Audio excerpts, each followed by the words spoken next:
Amen. Ok. Alors, on va prendre dans le psaume 118, à partir du verset 17. Psaume 118 à partir du verset 17.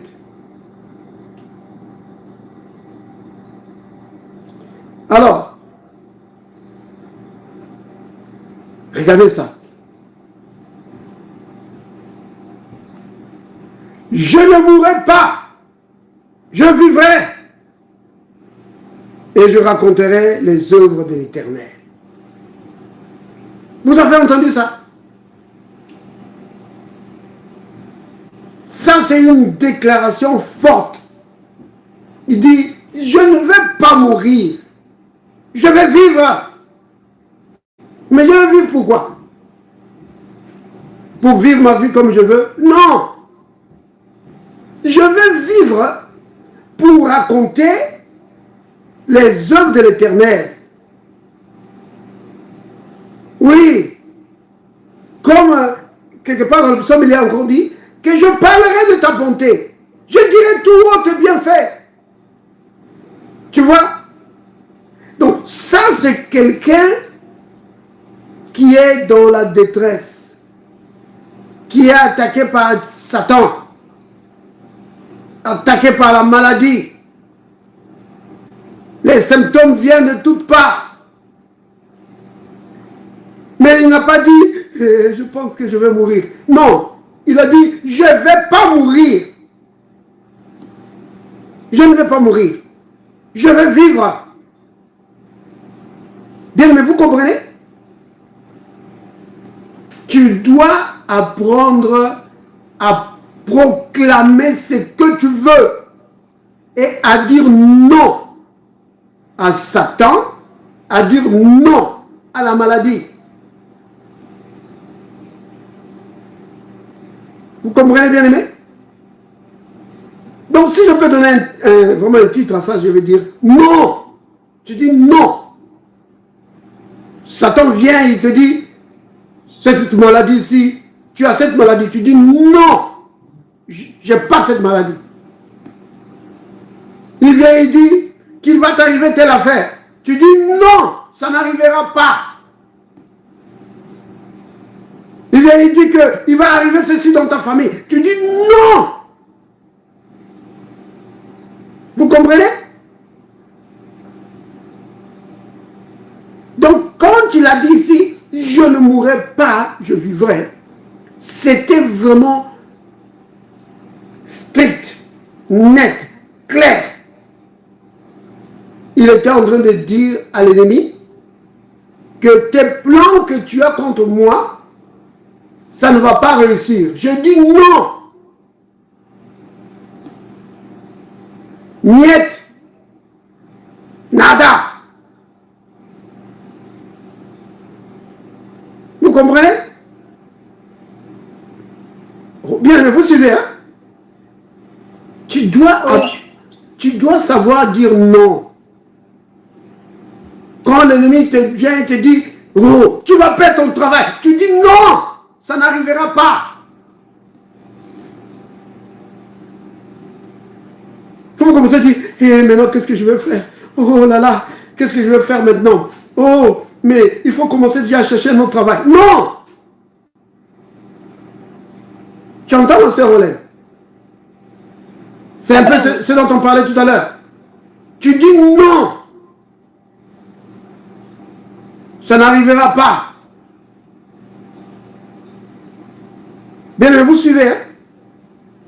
C'est vraiment important. Tu dois dire non. Mais ici, comme je l'ai souligné tout à l'heure, vous avez regardé, vous avez remarqué qu'il dit, non seulement il s'oppose au plan de l'ennemi contre sa vie, il ajoute, je vais vivre pour raconter, pour proclamer les œuvres de l'Éternel. Vous voyez? Oui. Nous ne voulons pas vivre une vie juste pour nous-mêmes. C'est pour lui que nous voulons vivre. proclamer sa bonté, proclamer ses œuvres, afin que le monde entier sache quel Dieu puissant il est, quel Dieu rempli d'amour et de miséricorde il est. Pourquoi? Pour que quand ils vont entendre parler de sa bonté et de son amour, que eux aussi, ils viennent au Seigneur. Vous comprenez?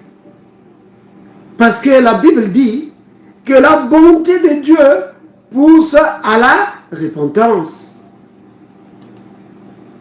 Souvent, nous pensons que c'est la colère de Dieu qui pousse à la repentance. Bien-aimés, la bonté de Dieu pousse à la repentance. C'est ce que la Bible dit dans le livre de Romains, au chapitre 2, verset 4. La Bible dit: où méprises-tu les richesses de sa bonté et de sa patience et de sa longanimité, ne reconnaissant pas que la bonté de Dieu te pousse à la repentance. La bonté de Dieu pousse à la repentance. Donc tu parles de sa bonté, tu parles de sa miséricorde, de sa grâce. Oui, tu parles de tout ça. Tu le loues. Et alors ceux qui ne le connaissent pas, quand ils vont entendre parler de cela, ils vont se repentir. C'est-à-dire qu'ils vont changer de direction. Ils vont changer leur vie pour mettre leur confiance dans le Seigneur. Vous voyez? Et ceux qui sont dans les problèmes, quand ils vont entendre parler de cela, eux aussi vont s'attendre à voir la main de Dieu agir dans leur vie. Oui. Je ne mourrai pas. Je vivrai. Tu dis non à l'ennemi. Bien aimé, c'est vraiment important de savoir lui dire non. Parce que l'ennemi vient souvent avec des suggestions. Il va suggérer telle affaire. Il va suggérer ceci. Il va essayer de te faire voir un film vraiment macabre, obscur. Oui. Montrant comment tu vas échouer ou comment la maladie va te frapper. Comment tout ce qu'il est en train de faire là, tout le film là qu'il essaie de te montrer là, dans ton imagination, oppose une fin de non-recevoir. Tu dis non, ça n'arrivera pas. Vous comprenez? C'est vraiment important. Et quand tu fais ça, qu'est-ce que tu es en train de faire? Tu es en train de résister à Satan. Vous comprenez? Et quand tu vas le résister, qu'est-ce qui va se passer? Il fuira loin de moi. Amen. Il va fuir. C'est ce que la Bible dit. La Bible ne dit pas peut-être que... Vous connaissez le passage, n'est-ce pas? En fait, il y en a deux. Donc, on va commencer d'abord par Jacques. Jacques chapitre 4. Verset 7. Jacques 4, 7. C'est un passage qui est très connu. On dit, soumettez-vous. Vous avez remarqué ça? Ça commence d'abord par la soumission à Dieu. Soumettez-vous donc à Dieu. Résistez au diable. Et qu'est-ce qu'il va faire? Il va fuir. Il va fuir loin de toi. Donc, résister au diable, c'est ce que je suis en train de dire là. Tu lui dis non. Tu prends ce psaume-là. 118, verset 17. Je ne mourrai pas, je vivrai. Vous voyez? Ou alors tu prends Colossiens 2, verset 15. Vous savez ce que Colossiens 2, verset 15 dit, n'est-ce pas? Là, les Écritures montrent comment il a été vaincu. Donc, il est dit, il a dépouillé les dominations et les autorités. C'est qui ça qui a fait ça? Le Christ. Le Christ a dépouillé les dominations et les autorités et les a livrées publiquement en spectacle en triomphant d'elles par la croix. Donc, tu prends ce passage, tu dis viens, il dit regarde Satan, regarde. Tu as été dépouillé. Oui. Tu as été exposé publiquement au spectacle. Le Christ a triomphé de toi sur la croix. Tu ne peux rien me faire. Sa victoire, c'est ma victoire. Tu ne peux rien me faire. Tes projets ne réussiront pas contre moi. Je brise tous tes projets au nom de Jésus. Vous voyez? Quand tu fais ça, tu es en train de lui résister. Vous comprenez bien, aimé? C'est vraiment important. C'est pourquoi il ne peut pas dévorer tout le monde. Il ne peut pas dévorer tout le monde. Il ne pourra dévorer que ceux qui restent là et qui ne parlent pas. Satan vient dire, tu vas mourir. Il a peur. Oh là là.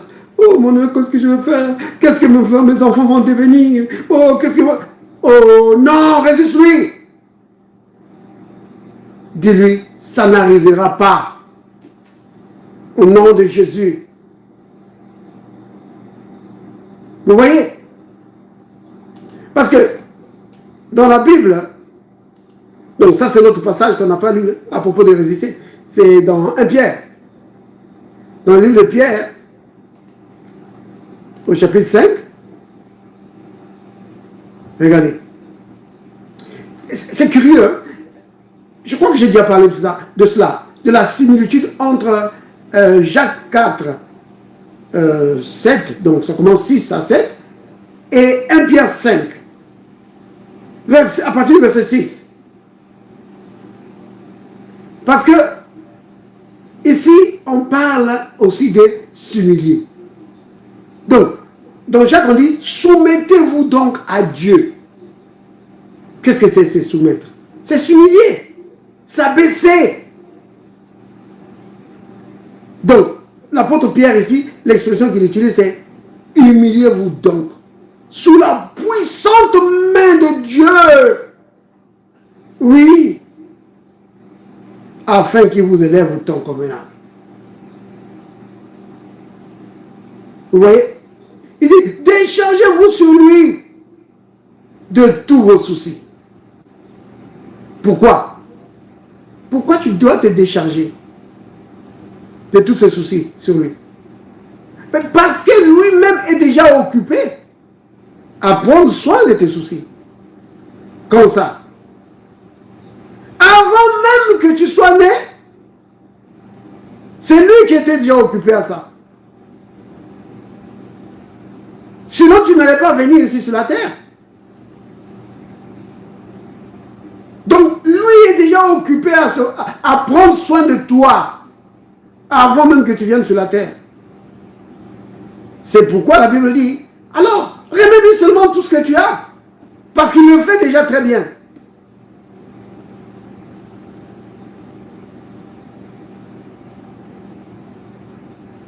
Verset 8. Soyez sobres. Veillez. Votre adversaire, le diable. C'est ce que ça veut dire, hein, le mot diabolos. C'est l'adversaire. Le diable rôde comme un lion rugissant, cherchant qui il dévorera. Vous voyez qu'il cherche. Il cherche qui il va dévorer. Pourquoi est-ce qu'il cherche? Mais c'est parce qu'il ne peut pas dévorer tout le monde. Vous voyez? Il y a des endroits, quand il arrive, on lui dit non, pas ici. Tu n'entreras pas ici. Tes maladies, tes infirmités, tes afflictions, tes blocages, pas ici. Tu n'entreras pas ici. Allez, dehors, au nom de Jésus. Il s'en va et il cherche. Il cherche un endroit où on ne va rien lui faire et où il va dévorer les gens. Parce que souvenez-vous, la Bible dit qu'il ne cherche pas juste pour venir s'amuser ou pour faire peur. Non, il vient pour dévorer. Donc pour tuer. Il vient pour tuer. Il ne vient pas juste pour faire peur. Bouh! Non. Il vient pour tuer. Maintenant, qu'est-ce que la Bible dit? Cachez-vous! Il est trop fort. Non. Non, non, non. La Bible dit quoi? Résistez-lui avec une foi ferme. Vous comprenez? Quand on dit foi ferme, qu'est-ce que tu entends? Quand on dit foi ferme, il faut entendre parole, parole, parole, parole. C'est-à-dire que attache-toi fermement à la parole. Attache-toi fermement à ce que la parole de Dieu dit. Lui, il va venir avec ses mensonges et sa tromperie. Toi, tu t'attaches fermement à ce que la parole de Dieu dit. Tu lui dis, Satan, tu as été dépouillé, oui, de tout ton pouvoir. Le Christ t'a battu à plate couture et t'a exposé en public.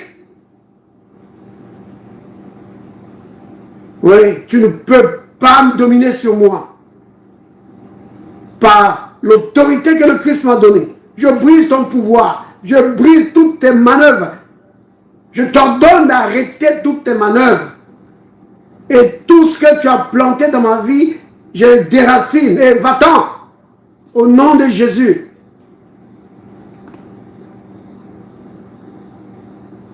Vous comprenez? C'est comme ça que tu lui résistes. Oui. Lui, pendant que lui rôde, la Bible dit, comme un lion rugissant. Vous avez vu que sa technique de chasser, c'est comme la technique du lion. C'est ça sa technique. Comme un lion. Mais bien aimé, vous savez que quand le lion attaque, si la proie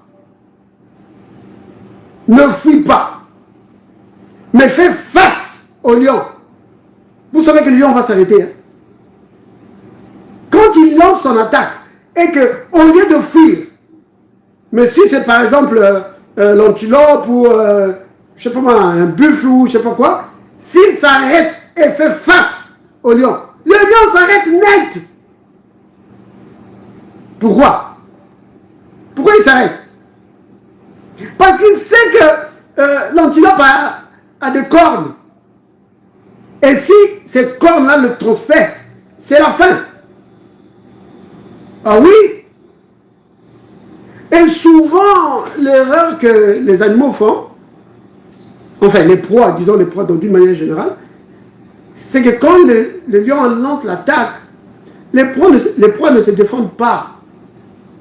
Ils mettent tout leur espoir dans la fuite. Vous voyez? Ils espèrent s'échapper par la fuite. Et souvent les lions les rattrapent. Mais s'ils peuvent faire face au lion et lui présenter le corps. Et il va battre en retraite. Donc, ici, ce qu'on est en train de dire, c'est que ne fuis pas, ne le crains pas, n'aie pas peur de lui. Fais-lui face. Ouais, dis-lui en face que j'ai pas peur de toi. J'ai pas peur de toi. Pourquoi? Pas par ma force de caractère, non. Parce que celui qui est en moi, il est plus grand. Il est plus grand que toi qui est dans le monde, qui fait peur aux gens, qui tue les gens, qui dévore les gens. Celui qui est en moi, il est plus fort que toi. Je n'ai pas peur de toi. Allez, tu dégages. Tous tes symptômes que tu as amenés, tu dégages. Tu pars avec, ramasse toutes tes affaires. Va-t'en, au nom de Jésus. Vous comprenez, bien-aimé? C'est ce que tu dois faire pour lui résister. Tu dois faire ça. C'est vraiment important. Si tu ne fais pas ça, oh, mais il va prendre le dessus. Vous comprenez, bien aimé? C'est vraiment important. Donc, quand il attaque, ne dis pas, oh Dieu, regarde, il attaque, Seigneur, il attaque. Non. Le Seigneur veut voir qu'est-ce que toi tu vas faire. Le Seigneur veut voir qu'est-ce que toi tu vas faire. Pourquoi? Mais parce qu'il nous a donné l'autorité, non? Il dit, mais fils ou ma fille, je t'ai donné l'autorité. Utilise ton autorité. Domine sur lui. Vous comprenez? C'est vraiment important. Vous connaissez Luc 10, 19, n'est-ce pas? Voici, je vous ai donné le pouvoir de marcher sur le serpent et le scorpion. De marcher sur le lion. Oui, qui rôde. Vous avez le pouvoir de marcher sur lui. Et le Christ dit, rien ne pourra vous nuire. Beaucoup de situations, bien aimées, pèsent sur les chrétiens parce que le chrétien n'ose pas dire non. Il dit que c'est non. Cette situation, tu dégages, tu pars avec tes affaires. Pas ici. Regardez, dans Matthieu, c'est un passage qu'on connaît, puisqu'on en a déjà parlé. Matthieu chapitre 18, verset 18.